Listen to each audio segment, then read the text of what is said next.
BBC বাংলার সান্ধ্য অধিবেশন প্রবাহতে আপনাদের স্বাগত। আজ আপনাদের সাথে লন্ডন স্টুডিও থেকে আছি মানসী বড়ুয়া। বাংলাদেশের সর্বশেষ গুরুত্বপূর্ণ আপডেট সংবাদে আপনাকে স্বাগত। শুরুতেই সংবাদ শিরোনাম, পরে বিস্তারিত। প্রথমেই জানাবো আমাদের হাতে থাকা সর্বশেষ গুরুত্বপূর্ণ সবথেকে তাজা আপডেট সংবাদ। হাসনাত আব্দুল্লাহর নির্বাচনী ব্যানারে আগুন দিল বিএনপির সন্ত্রাসীরা। হাসনাত আব্দুল্লাহর আসন থেকে দাঁড়িয়েছে বিএনপির ঋণখেলাপি সন্ত্রাসী মঞ্জুরুল আহসান মুন্সী। তিনি আজ ঘোষণা দিয়েছেন, যারা বিএনপিকে ভোট না দিবে 12 তারিখে তাদের ঘরবাড়ি পুড়িয়ে দেওয়া হবে। আজ এই ঘোষণা দেওয়ার পর সারা দেশেই তার একটি ভিডিও সামাজিক যোগাযোগ মাধ্যমে ভাইরাল হয়েছে।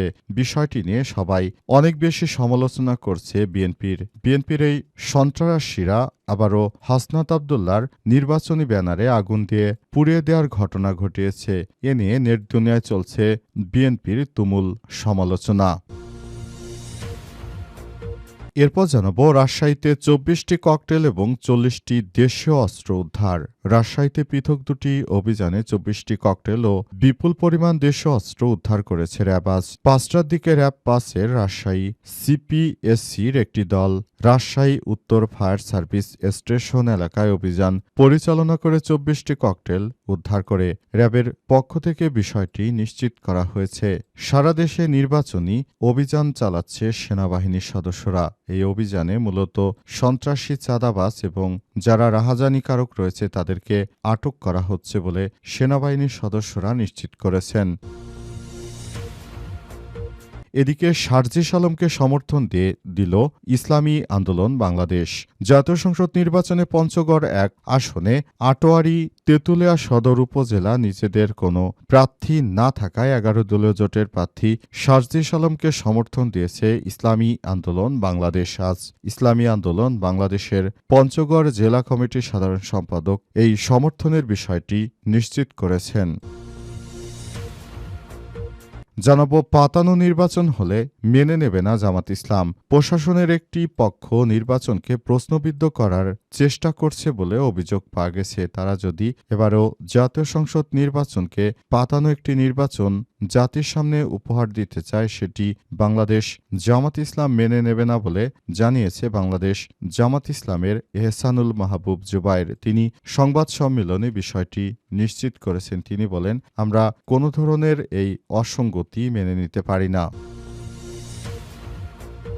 এবং সর্বশেষ জানাবো অত্যন্ত দুঃখের একটি সংবাদ। হাইকোর্টের রায় দেওয়ার পরও বন্দরে কর্মবিরতি পালন শুরু করে বিএনপির সন্ত্রাসীরা। রপ্তানিতে 3000 কোটি টাকার ক্ষতির আশঙ্কা। চট্টগ্রাম বন্দরে নিউমোরিং কন্টেইনার টার্মিনাল এনসিটি ইজারা নিয়ে শ্রমিকদের 7 দিনের কর্মবিরতিতে দেশে আমদানি রপ্তানি ব্যাপক অস্থিরতা দেখা দিয়েছে। এতে অর্থনীতিতে বড় ধরনের ক্ষতির সম্মুখে পড়েছে বিএনপির এক সন্ত্রাসী গোষ্ঠী। তারা মূলত এই হাইকোর্টের রায়কে উপেক্ষা করে তারা বন্দরে কর্মবিরতি শুরু করে এবং অবশেষে বাংলাদেশের এই বিপুল পরিমাণ ক্ষতির আশঙ্কা করা হচ্ছে। দীর্ঘ প্রায় 7 থেকে 8 দিন তারা বন্দর থেকে কোনো মালামাল লোড আনলোড করতে দেয়নি। অবস্থায় বিএনপির ওই সন্ত্রাসী সমন্বয়ককে আটক করেছে যৌথ বাহিনী। তাকে বর্তমান রিমান্ডে নিয়ে থেরাপি দেয়া হচ্ছে। প্রিয় দর্শক, এমন একটি ক্ষতি নির্বাচনের আগেই করল যে সন্ত্রাসী দল। আগামী জাতীয় সংসদ নির্বাচনে তাদেরকে বয়কট করবে এদেশের জনগণ। এতক্ষণ শুনছিলেন সংবাদ শিরোনাম, এবারে বিস্তারিত। তবে তার আগে বন্ধুরা অনুরোধ থাকবে এই সংবাদটিতে একটি লাইক দিন। এই চ্যানেলে আপনি নতুন হয়ে থাকলে আমাদের সংবাদটি দেখতে দেখতে চ্যানেলটি সাবস্ক্রাইব করে রাখুন। কমেন্ট করে বন্ধুরা আপনার মূল্যবান মতামত জানিয়ে দিন আপনি বিশ্বের কোন দেশ থেকে বা বাংলাদেশের কোন স্থান থেকে আমাদের সংবাদটি দেখছেন এবং শুনছেন। আর বন্ধুরা, সংবাদটি আপনার সোশ্যাল মিডিয়া ফেসবুকে শেয়ার করে বন্ধুদেরও দেখার সুযোগ করে দিন। আগামী জাতীয় সংসদ নির্বাচনে আপনি কোন দলকে সমর্থন করেন কমেন্ট করে আমাদের দর্শকদেরও জানিয়ে দিন। আপনি যদি দাঁড়িপাল্লার সমর্থক হয়ে থাকেন তাহলে কমেন্টে দাঁড়িপাল্লা, ধানের শীষের সমর্থক হয়ে থাকলে কমেন্টে ধানের শীষ এবং শাপলাকলি কিংবা মামুনুল হকের রিকশা মার্কাকের সমর্থন করে থাকলে প্রতীকগুলোর নাম লেখে পুরো বিশ্ববাসীকে জানিয়ে দিন। এবারে বিস্তারিত।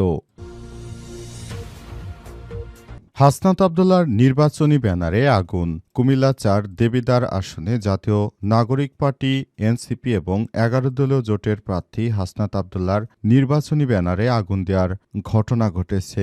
এই ঘটনায় সেখানে চাঞ্চল্যকর পরিস্থিতি তৈরি হয়েছে। এই ঘটনায় পুরো দেশের মানুষ বলছে যে মঞ্জুরুল আহসান মুন্সী সন্ত্রাসী, তিনি ঋণখেলাপি কোনোভাবেই নির্বাচন করতে পারবেন না। বর্তমান এই ঘটনা ঘটার পরই আসলে নতুন করে আবার সমস্যায় জড়িয়েছে এই মঞ্জুরুল আহসান মুন্সী। এছাড়াও তিনি জানিয়েছেন, যদি আগামীতে জাতীয় সংসদ নির্বাচন এরপর বিএনপির সন্ত্রাসীরা আবার নাকি ওই এলাকায় তারা এখন ট্রাক প্রতীককে সমর্থন দিয়েছে, ওই সমর্থন দেওয়ার মধ্য দিয়ে আবারও নতুন করে বড় ধরনের সমস্যার সৃষ্টি হতে শুরু করেছে। অবস্থায় কোনোভাবেই এই সন্ত্রাসী গ্রুপ যেন আগামীতে দেশের কোনো সমস্যা তৈরি করতে না পারে সেজন্য বলা হচ্ছে এবং সে অনুযায়ী কাজ করা হচ্ছে। তবে পুরো বিষয়টি কোন দিকে যাবে সেটি এখন দেখার বিষয়।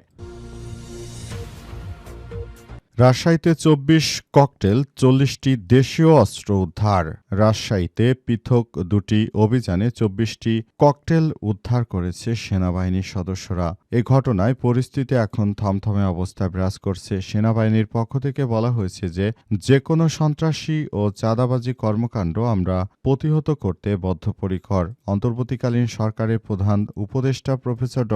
মোহাম্মদ ইউনূসের সরকার যে নতুন বাংলাদেশ গড়ে তুলতে চান, সেই বাংলাদেশে যারাই রাজধানী ও সন্ত্রাসীকারক রয়েছেন, আগামী জাতীয় সংসদ নির্বাচনকে যারাই পণ্ড করতে চাইবে তাদের বিরুদ্ধে কঠোর শাস্তিমূলক ব্যবস্থা গ্রহণ করবে প্রশাসনের সদস্যরা। ইতিমধ্যেই প্রশাসনের নিরবচ্ছিন্ন সারা দেশ জুড়ে অভিযান শুরু হয়েছে। অভিযানে ঝাঁকে ঝাঁকে সন্ত্রাসীদেরকে আটক করা হচ্ছে এবং তাদেরকে শাস্তি দেওয়া হচ্ছে। যারা যে এলাকায় সন্ত্রাসী রয়েছে এদের বিরুদ্ধে সব রকমের ব্যবস্থা গ্রহণ করা হচ্ছে বলে ইতিমধ্যেই প্রশাসনের পক্ষ থেকে নিশ্চিত করা হয়েছে। এ লক্ষ্যে এখন থেকে কোনো চাঁদাবাজি, সন্ত্রাসী, রাহাজানিকারক দেশের অভ্যন্তরে যদি আইনশৃঙ্খলা রক্ষাকারী বাহিনীর সদস্যদের কোনোভাবে বাধা দেওয়ার চেষ্টা করে, তাহলে এবার জাতীয় সংসদ নির্বাচনে সবাই আরও বেশি সক্রিয় অবস্থায় থাকতে হবে। কেউ যেন কোনো ধরনের বিশৃঙ্খল পরিস্থিতি তৈরি করতে না পারে, সেই ব্যাপারটি সবাইকে দেখভাল করতে হবে বলে সরকারের পক্ষ থেকেও বলা হয়েছে। আগামী জাতীয় সংসদ নির্বাচনে তাই এখন থেকেই সবাইকে আরও বেশি সক্রিয় অবস্থানে থাকতে হবে, যাতে করে কেউ এই ধরনের বিশৃঙ্খল পরিস্থিতি তৈরি করতে না পারে। সারজিস আলমকে সমর্থন দিয়ে সরে গেল ইসলামী আন্দোলন। জাতীয় সংসদ নির্বাচনে পঞ্চগড় ১ আসনে আটোয়ারী, তেঁতুলিয়া এবং সদর উপজেলা নিজেদের কোনো প্রার্থী না থাকায় ১১ দলীয় জোটের প্রার্থী সারজিস আলমকে সমর্থন দিয়েছে বাংলাদেশ ইসলামী আন্দোলন। আজ ইসলামী আন্দোলন বাংলাদেশের পঞ্চগড় জেলা কমিটির সাধারণ সম্পাদক বিষয়টি নিশ্চিত করেছেন। অর্থাৎ চরমোনাই পীরের দল এবার সারজিস আলমকে সমর্থন জানাল। সারজিস আলম ইতিমধ্যেই এসব বিষয়টি নিশ্চিত করেছেন। তিনি জানান, আমার আসনে চরমোনাই পীরের রাজনৈতিক দলের নেতাকর্মীরা এখন আমাকে সমর্থন জানিয়ে তারা আসলে সেখান থেকে চলে গেছে। নির্বাচনে অত্যন্ত সুষ্ঠু সুন্দরভাবে পরিস্থিতি মোকাবেলা করার প্রতি আহ্বান জানিয়েছেন সারজিস আলম। উল্লেখ্য, সারজিস আলম গণ অভ্যুত্থানের অগ্রনায়ক হিসেবে কাজ করেছেন। তিনি হাসনাত আব্দুল্লাহ, নাহিদ ইসলাম সহ সবার সঙ্গে জড়িয়ে ৬ জন প্রধান সমন্বয়কের মধ্যে তিনি একজন ছিলেন এবং আগামী জাতীয় সংসদ নির্বাচনে সুষ্ঠুভাবে ভোট হবে এই বিষয়টিকে সামনে আনার মধ্য দিয়ে আগামী জাতীয় সংসদ নির্বাচনে অত্যন্ত সুষ্ঠু সুন্দর পরিবেশের মধ্য দিয়ে এবার জাতীয় সংসদ নির্বাচনটা সুন্দরভাবে হবে বলে মনে করেন তারা। চরমোনাই পীরের দল তারা অনেক জায়গায় এখন বুঝতে পারছে যে তারা এসব আসনে জিততে পারবে না, তাই তারা সেসব আসন থেকে তাদের প্রার্থীদেরকে উইথড্র করে তারপর নিজেরাই নির্বাচন করছেন। কিছু কিছু আসনে নিজেরা নির্বাচন করছেন, আবার কিছু কিছু আসনে তারা জামাতকে সমর্থন দিয়ে সরে যাচ্ছে। কারণ বিভিন্ন জায়গায় তারা নির্বাচনী জনসমাবেশ করে এ বিষয়গুলো তারা মোটামুটি টের পাচ্ছে যে আগামী জাতীয় সংসদ নির্বাচনে দাঁড়িপাল্লার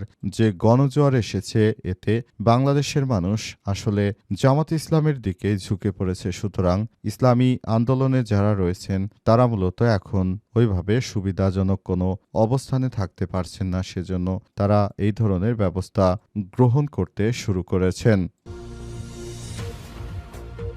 পাতানো নির্বাচন হলে মেনে নেবে না জামাত ইসলাম। প্রশাসনের একটি অংশ পক্ষপাতমূলক আচরণ করছে বলে অভিযোগ করেছে বাংলাদেশ জামাত ইসলাম। জামাতের পক্ষ থেকে আরও বলা হয়েছে যে আমরা কোনো ধরনের আমরা মানতে পারি না। আমরা এবারের বাংলাদেশে জাতীয় সংসদ নির্বাচনটা সুষ্ঠু সুন্দর একটি পরিবেশের মধ্য দিয়ে অনুষ্ঠিত হোক সেই প্রত্যাশায় ব্যক্ত করেছে জামাত ইসলামের নেতাকর্মীরা। তবে তারা আরও জানিয়েছে, কেউ যদি আমাদের উপর অন্যায়ভাবে কোনো নির্বাচন সংক্রান্ত বিষয়াদি চাপিয়ে দেওয়ার চেষ্টা করে সেটিকে আমরা কোনোভাবেই গ্রহণ করব না। আমরা চাই দেশে অবাধ, সুষ্ঠু ও নিরপেক্ষ একটি নির্বাচন অনুষ্ঠিত হোক, যে নির্বাচনে কোনো ধরনের হানাহানি মারামারি থাকবে না। নির্বাচনটা হতে হবে জাতির জন্য খুবই ভালো একটি পরিবেশে, এমন একটি নির্বাচন আমরা চাই বলে জানিয়েছেন বাংলাদেশ জামাত ইসলামের নেতৃত্ববৃন্দরা। তারা আরও জানিয়েছে, নতুন বাংলাদেশ গড়ে তুলতে হলে এখনই সময়, এখনই সেই সুযোগকে কাজে লাগিয়ে আমরা ভবিষ্যতের একটি বাংলাদেশ বিনির্মাণ করতে চাই। অন্তর্বর্তীকালীন সরকারের প্রধান উপদেষ্টা প্রফেসর ডক্টর মোহাম্মদ ইউনূসের সরকার এই বাংলাদেশটাকে সুন্দরভাবে গড়ে তোলার মধ্য দিয়ে আবারও দেশটাকে সুন্দরভাবে গড়ে তুলতে হবে বলে জানিয়েছেন। সেজন্য জামাত ইসলামও চায় একটি সুখী সমৃদ্ধির আধুনিক বাংলাদেশ তৈরি করতে, যে বাংলাদেশে থাকবে না কোনো হানাহানি মারামারি, তবে হতে হবে একটি সুষ্ঠু নির্বাচন। সেই নির্বাচনে কেবল জনগণ রায় দেবে আগামীতে কাকে তারা ক্ষমতায় দেখতে চায়। তারা যদি জামাত ইসলামের নেতৃত্ববৃন্দদেরকে ক্ষমতায় দেখতে চায়, তাহলে অবশ্যই এসব বিষয় নিয়ে এখনই সময় এসেছে এবং এই বিষয়গুলোকে নিয়ে কাজ করতে হবে বলে বলা হচ্ছে।